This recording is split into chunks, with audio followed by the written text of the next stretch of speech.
नमस्कार साथियों, अस्सलाम वालेकुम। आप सभी लोगों का हमारे online YouTube channel UP Urdu GS academy पर बहुत बहुत स्वागत है। साथियों, सामान्य हिंदी में मैं आपको संधि पढ़ा रहा था और संधि में मैंने आपको व्यंजन संधि पढ़ाया था। व्यंजन संधि पढ़ाया था, जितने भी नियम थे व्यंजन संधि के उसको हमने पढ़ाया था। और व्यंजन संधि के पहले हमने स्वर संधि आपको बताया था। ठीक, स्वर संधि के बारे में जो भी नियम होते हैं, जो भी उसके भाग हैं, जो भी पार्ट हैं, वो हमने बताए। फिर व्यंजन संधि पे आए, व्यंजन संधि हमने बताया। आज हम आपको बताएंगे विसर्ग संधि। तो बहुत ही ध्यान से समझिएगा, बहुत ही आसान है, ज़्यादा कठिन नहीं है। तो समझिएगा और जो है अपने कॉपी में आप नोट बनाते चलिए।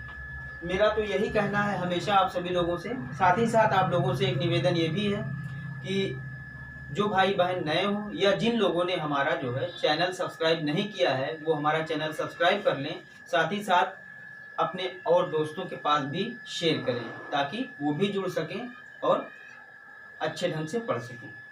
तो चलते हैं हम विसर्ग संधि पे। विसर्ग संधि होता क्या है पहले इसको समझ लेते हैं। विसर्ग संधि क्या होता है पहले इसको समझ लेते हैं। बहुत ही आसान है, बहुत ही अच्छे ढंग से आप समझिए। 3-4 नियम है इसमें और सारे नियम आसान हैं। तो मैं आपको सब समझाऊंगा, बस आप ध्यान से समझते रहिए और नोट बनाते चलिए।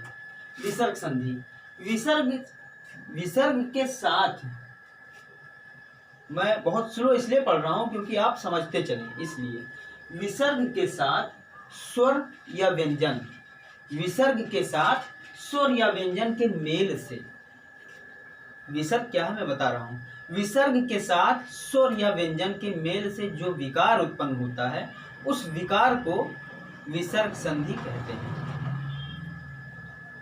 विसर्ग के साथ स्वर या व्यंजन के मेल से, विसर्ग के साथ स्वर या व्यंजन के मेल से जो विकार उत्पन्न होता है उसको क्या कहते हैं, विसर्ग संधि। ठीक है, वही चीज लिखा हुआ है कि विसर्ग के साथ स्वर या व्यंजन के मेल से जो विकार उत्पन्न होता है उसको विसर्ग संधि कहते हैं। इसके कुछ नियम भी हैं, कुछ कायदे, कुछ नियम हैं इसके, वो अभी आप बिल्कुल समझ जाएंगे, बस धैर्य थोड़ा बनाए रखें। तो नियम, जो पहला नियम है उस नियम के हिसाब से अगर देखा जाए, यदि विसर्ग के बाद च या छ आए तो विसर्ग के स्थान पर, विसर्ग तो लुप्त हो जाता है, उसके स्थान पर बड़ा शा हो जाता है या आधा बड़ा शा या बड़ा शा का आधा शा हो सकता है। फिर से इसको पढ़ते हैं। यदि विसर्ग के बाद च या छ आए तो विसर्ग लुप्त होकर के बड़ा शा उसके स्थान पे हो जाएगा। इसका एग्जाम्पल देखेंगे तो समझ में आ जाएगा। जैसे एग्जाम्पल में देखिए आप, निश्चय, ये विसर्ग है, तो विसर्ग के बाद में च आया, यहाँ पर क्योंकि ऊपर लिखा हुआ है च आए या छ आए तो बड़ा शा हो जाता है। बड़ा शा का आधा बड़ा शा भी हो सकता है, अभी देखेंगे आप तो समझ में आ जाएगा। विसर्ग के बाद यदि च आए या छ आए तो बड़ा शा हो जाता है। तो यहाँ पर विसर्ग के बाद में च आया है तो क्या हो जाएगा, बड़ा शा। देखिए कैसे, निश्चय लिखा हुआ है। अब जब इसमें विकार उत्पन्न हुआ, यहाँ देखिए विसर्ग तो लुप्त हो गया लेकिन बड़ा शा का आधा शा हो गया। क्या हो गया, नि प्लस चय का निश्चय, निश्चय हो गया। यहाँ च आया था तो निश्चय हो गया। अब यहाँ चूंकि कह रहा है कि च आए चाहे छ आए वो बड़ा शा हो जाएगा, तो च आया तब निश्चय हो गया। अब यहाँ निश्चल लिखा हुआ है, नि प्लस छल, अब इसका क्या हो जाएगा, आप लोग भली भांति जानते होंगे, निश्चल का निश्चल। ठीक है, तो जब च आया तब भी बड़ा शा हो गया और छ आया तब भी बड़ा शा हो गया। कुछ नियम हैं, उन नियमों को जब आप 1 बार 2 बार 3 बार 4 बार देख लेंगे खुद ब खुद याद हो जाएगा। तो पहला नियम यही कहता है कि यदि विसर्ग के बाद च आए या छ आए तो विसर्ग लुप्त होकर के बड़ा शा हो जाएगा। जैसे एग्जाम्पल में देखिए, नि प्लस चय, इसका क्या हो गया, विसर्ग यहाँ लुप्त हो गया और बड़ा शा हो गया, निश्चय। उसी तरह से नि प्लस छल का क्या हो गया, इधर विसर्ग लुप्त हो गया और बड़ा शा का देखिए निश्चल हो गया, निश्चल का निश्चल हो गया। उसी तरह से इसी में दूसरा पॉइंट है, ये पहला नियम चल रहा है, यदि विसर्ग के बाद टा और ठा आए, चाहे टा आए चाहे ठा आए, समझते रहिएगा, बहुत ही प्यारा नियम है ये। यदि विसर्ग के बाद टा आए या ठा आए तो विसर्ग तो लुप्त हो जाएगा, उसके स्थान पर सा हो जाएगा, जिसको हम लोग अगर देखा जाए तो देहाती भाषा में पेट चिरवा सा कहते हैं। ठीक, आप समझ गए होंगे, बहुत ही आसान भाषा में समझिए। यदि विसर्ग के बाद टा या ठा आए तो क्या हो जाएगा, पेट चिरवा सा हो जाएगा। मैं इसको जो है आसान भाषा में आपको बता रहा हूं, इसलिए कि आपको समझ में आए। ठीक है साथियों, तो अब इसका एग्जाम्पल देख लीजिए, लिखा है धनु प्लस टंकार। तो अब विसर्ग के बाद इधर टा आया ना, क्योंकि ऊपर आप देख ही रहे हैं टा आए चाहे ठा आए वो स हो ही जाएगा, नियम है यही। तो यहाँ विसर्ग के बाद टा आया तो यहाँ हो गया धनुष टंकार। धनुष टंकार, यहाँ ये था धनु प्लस टंकार, तो इसका क्या हो गया, धनुष टंकार। बच्चे इधर बहुत शोर कर रहे हैं, 1 मिनट साथी। तो इसी में ये दूसरा नियम है, पहले नियम में ही दूसरा पॉइंट है कि यदि विसर्ग के बाद टा आए चाहे ठा आए तो विसर्ग लुप्त होकर के क्या हो जाता है, सा हो जाता है। अब यहाँ देखिए धनु प्लस टंकार, अब यहाँ विसर्ग के बाद में टा आया है तो विसर्ग यहाँ लुप्त होकर के सा हो गया, धनुष टंकार। इसी तरह से आगे देखिए ततः ठकार, ततः ठकार। अब यहाँ विसर्ग के बाद में ठा आया है, ये टा वाला एग्जाम्पल था, ये ठा वाला एग्जाम्पल है। यहाँ विसर्ग के बाद ठा आया है तो यहाँ ततस्थ ठकार हो गया। क्यों? क्योंकि नियम है कि टा और ठा के अगर विसर्ग के बाद टा और ठा आता है तो उसके बाद सा हो जाएगा, विसर्ग लुप्त होकर के सा हो जाएगा। तो विसर्ग के बाद यहाँ ठा आया तो विसर्ग लुप्त होकर के सा हो गया, तो ततस्थ ठकार। इसी तरह से तीसरा पॉइंट है, इसी में पहले नियम में ही तीसरा पॉइंट है ये, यदि विसर्ग के बाद ता और था, चाहे ता आए चाहे था आए, तो विसर्ग लुप्त होकर के छोटा सा हो जाता है, छोटा सा हो जाता है। ठीक है, इसका भी एग्जांपल आप देख सकते हैं, जैसे लिखा है नी प्लस तार, यहाँ विसर्ग के बाद ता आया, कह रहा है ता आए चाहे था आए वो क्या हो जाता है, छोटा सा हो जाएगा और विसर्ग लुप्त हो जाएगा। तो निह के बाद यहाँ तार आया, चूंकि विसर्ग के बाद ता आया तो निह के बाद तार आया, निह प्लस तार, इसका हो जाएगा निस्तार।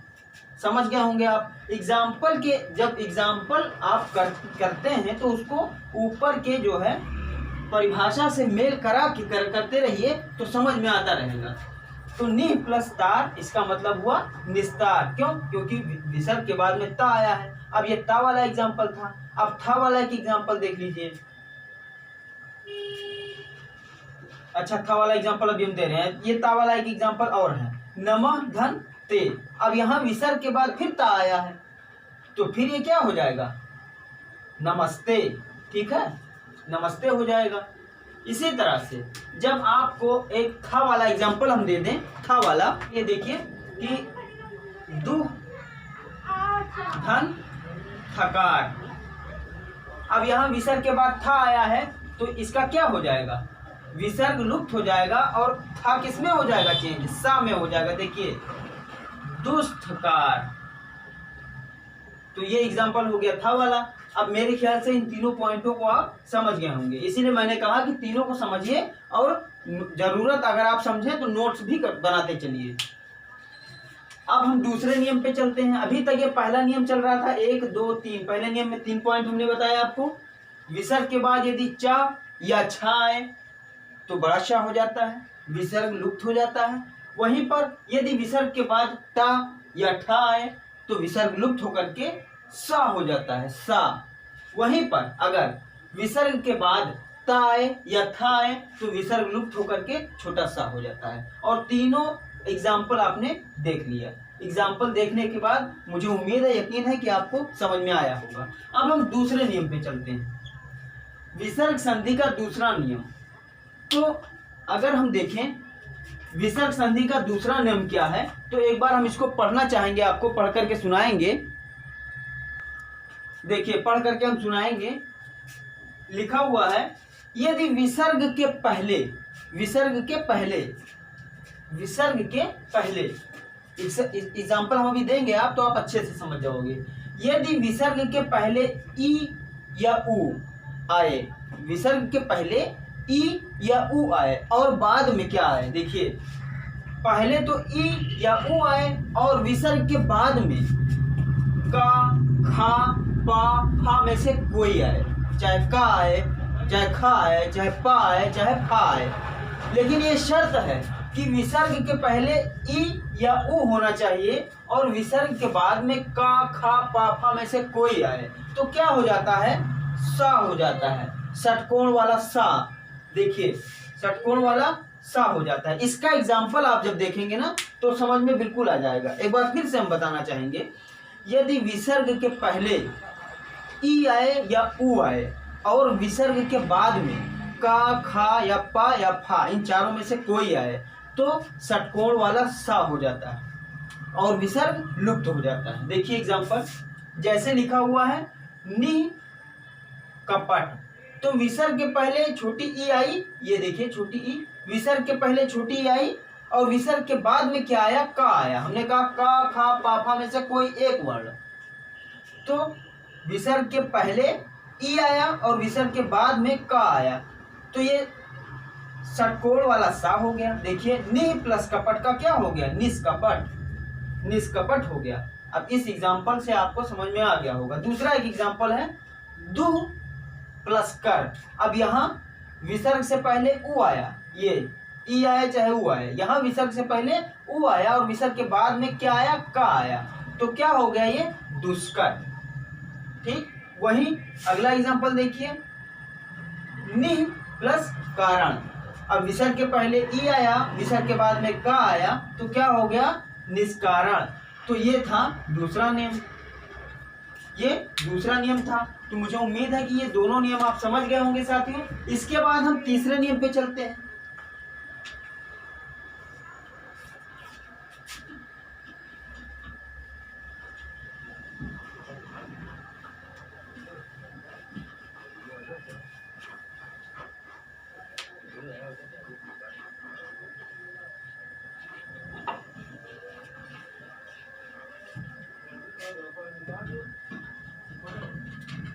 तीसरा नियम देखिए,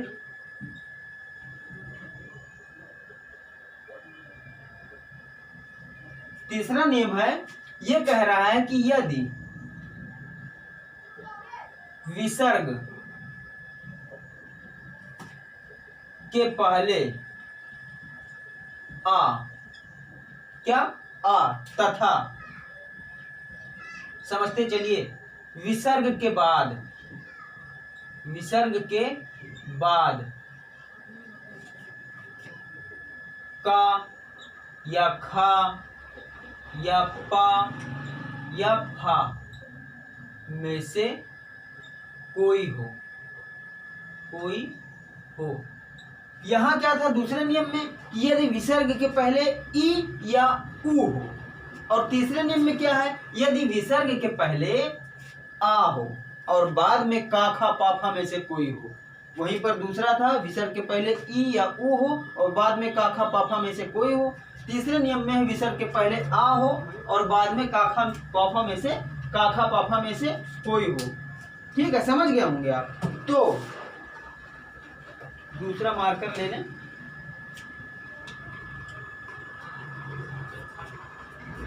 तो ज्यों का त्यों रह जाता है, ज्यों का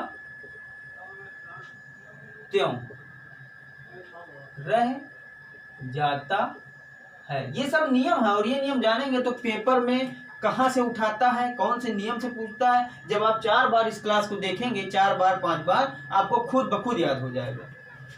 ज्यों का त्यों रह जाता है, इसका एग्जाम्पल जब हम आपको देंगे अभी तो आपको पूरी तरीके से समझ में आ जाएगा। तो इसका एग्जाम्पल देखिए, देखिए एग्जाम्पल में प्रातः प्लस काल। अब यहां विसर्ग के पहले आ है, प्रातः, ई या ऊ ऐसा कुछ नहीं है, प्रातः और विसर्ग के बाद में इन चारों में से एक है, का है, ये का, तो विसर्ग के पहले आ और विसर्ग के बाद में का, तो ये क्या हो जाएगा, ज्यों का त्यों हो जाएगा, बदलेगा नहीं कुछ, प्रातः काल। देखा आपने? यहीं पर अगर एक एग्जांपल हम और दे दें आपको समझने के लिए, आपको समझाने के लिए एक एग्जांपल हम और दे दें, पयः पान। यहां पर विसर्ग के पहले आ है और विसर्ग के बाद में पा है, यानी इन चारों में से एक है ये पा। यहाँ इन चारों में से का था, यहाँ इन चारों में से पा है, तो फिर भी ये ज्यों का त्यों रह जाएगा, पयः पान। तो ये एग्जांपल हो गए। तीसरा नियम था ये इधर दूसरा था। बहुत ही आसान है, मुझे तो बहुत ही आसान लगता है और आपको समझने में भी बहुत ही आसान लग रहा होगा। बहुत छोटा छोटा नियम है, एक नियम और बचा है बस।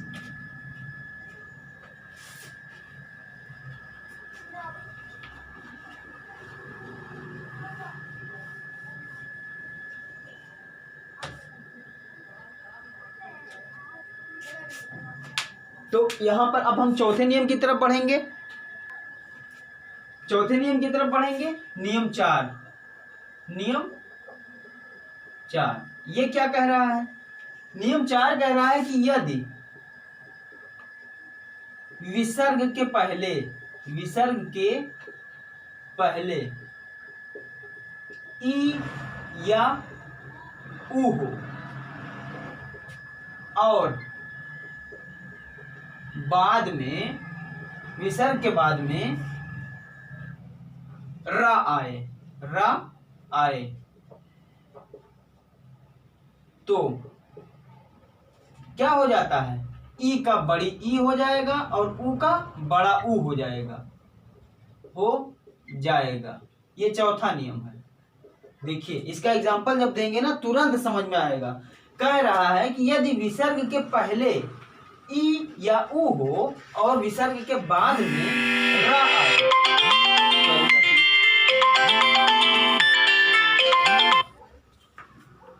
हाँ देखिए, विसर्ग के पहले ई या ऊ हो और विसर्ग के बाद में रा आए, रा, ठीक, तो बड़ी ई या बड़ा ऊ हो जाएगा। इसका एग्जाम्पल जब आप देखेंगे फटाक से समझ में आएगा आपके।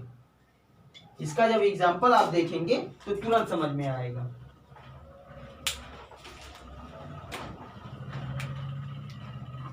देखिए, नी प्लस राउ, यही एग्जाम्पल देख लीजिए। अब विसर्ग के पहले ई है, छोटी ई यहां, और विसर्ग के बाद में रा आ रहा है, तो बड़ी ई या बड़ा ऊ हो जाएगा। अगर ऊ रहता तो बड़ा ऊ हो जाता, यहाँ ई है तो बड़ी ई हो जाएगा। क्या हो जाएगा ये, नीरव। नीरव मोदी का तो नाम सुने ही होंगे आप, उसी का तो नाम है नीरव। अगर इसका संधि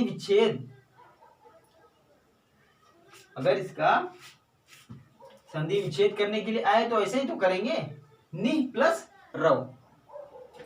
पूछ लिया कि इसमें कौन सी संधि है, तो आप क्या बताएंगे, इसमें विसर्ग संधि है। और विसर्ग संधि का ये नियम है चौथा वाला। ये नहीं पूछेगा कौन सा नियम है, ये नहीं पूछता कभी भी, ये आपको करने के लिए देता है। तो हमने कहा कि यदि विसर्ग के पहले ई हो चाहे ऊ हो और विसर्ग के बाद में रा आए तो बड़ी ई या बड़ा ऊ हो जाता है। तो यहाँ पर छोटी ई था और विसर्ग के बाद में रा था तो नीरव हो गया। एक एग्जाम्पल और देख लीजिए इसका, एक एग्जाम्पल और इसका देख लीजिए।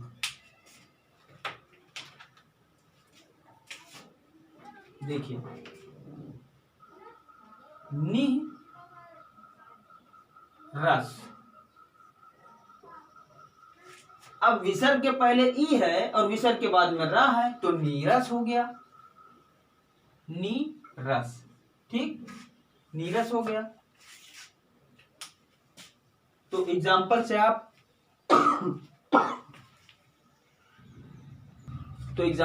बहुत अच्छे से समझ जाएंगे। एक एग्जाम्पल ऊ वाला देख लीजिए, दु राज। अब हमने कहा था कि ई हो तो बड़ी ई हो जाएगा और विसर्ग के पहले ऊ हो तो बड़ा ऊ हो जाएगा बाद में, लेकिन रा होना चाहिए। विसर्ग के बाद में रा होना चाहिए। तो यहाँ दुराज लिखा है तो यहाँ दुराज हो जाएगा, दुराज। ठीक, आप समझ गए होंगे, ये चौथा नियम था। तो मेरे ख्याल से जो विसर्ग संबंधी नियम है, विसर्ग संधि संबंधी जो नियम है वो आप अच्छे से समझ गए होंगे। और इसी के साथ जो है हम चलते हैं पांचवें नियम पे। एक नियम और है वो भी देख लीजिए, एक नियम और है वो भी देख लीजिए। छोटा सा नियम है, ज्यादा बड़ा नहीं है। कहा गया है कि यदि विसर्ग के पहले आ या आ को छोड़कर कोई स्वर आए और विसर्ग के बाद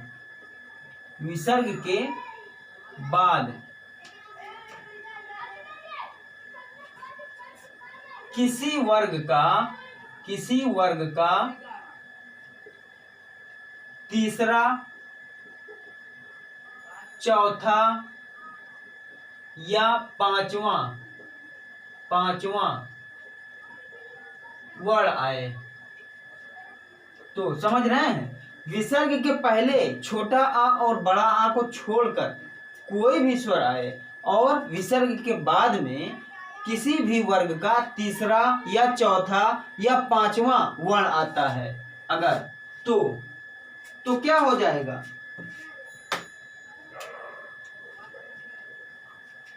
तीसरा, चौथा या पांचवा वर्ण आता है या रा ला वा में से कोई एक आता है। तो फिर से इस लाइन को पढ़ते हैं और समझते हैं। यदि विसर्ग के पहले छोटा आ और बड़ा आ को छोड़ करके कोई भी स्वर आता है और विसर्ग के बाद में किसी भी वर्ग का तीसरा, चाहे चौथा, चाहे पांचवा वर्ण आता है, या अगर तीसरा, चौथा, पांचवा नहीं भी आता है, यारा लावा में से कोई एक आ जाता है, तो क्या हो जाएगा?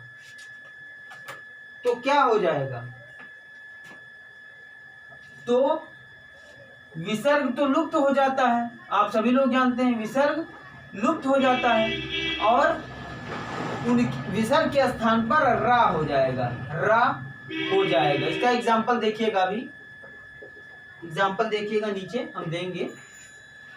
एग्जाम्पल देना बहुत जरूरी है क्योंकि एग्जाम्पल से बहुत अच्छे से समझ में आ जाता है।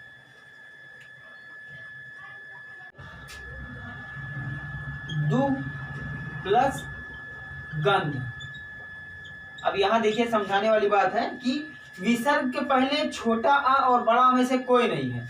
कह भी रहा है कि छोटा आ और बड़ा आ को छोड़ करके कोई दूसरा स्वर आया, ऊ आया, प्लस विसर्ग के बाद में कह रहा है तीसरा, चौथा या पांचवा में से कोई एक, तीसरा, चौथा या पांचवा वर्ण में से कोई एक वर्ण आए। किसी भी वर्ग का तीसरा या चौथा या पांचवा में से कोई एक वर्ण आए तो गा क्या है? का, खा, गा तीसरा है, तीसरा आया तो क्या कह रहा है कि हो जाएगा? रा हो जाएगा, विसर्ग लुप्त होकर के रा हो जाएगा। अब दुर्गंध का क्या हो गया? दुर्गंध। ठीक, दुर्गंध का दुर्गंध। ठीक, इसी तरह से हम दूसरा एक एग्जांपल आपको दे दें।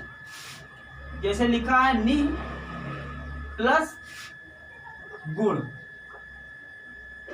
तो अब विसर्ग के पहले ई आया, शर्त है कि ये दोनों नहीं होना चाहिए, दूसरा कोई भी हो।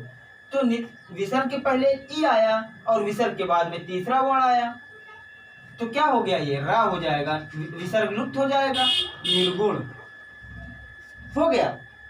तो ये हो गया इसका एग्जाम्पल। इसी के साथ में जो है ये जो विसर्ग संधि थी ये खत्म होती है। जब हम इसका प्रैक्टिस सेट करवाएंगे साथियों, तब आपको बहुत सारे ऐसे एग्जाम्पल मिलेंगे।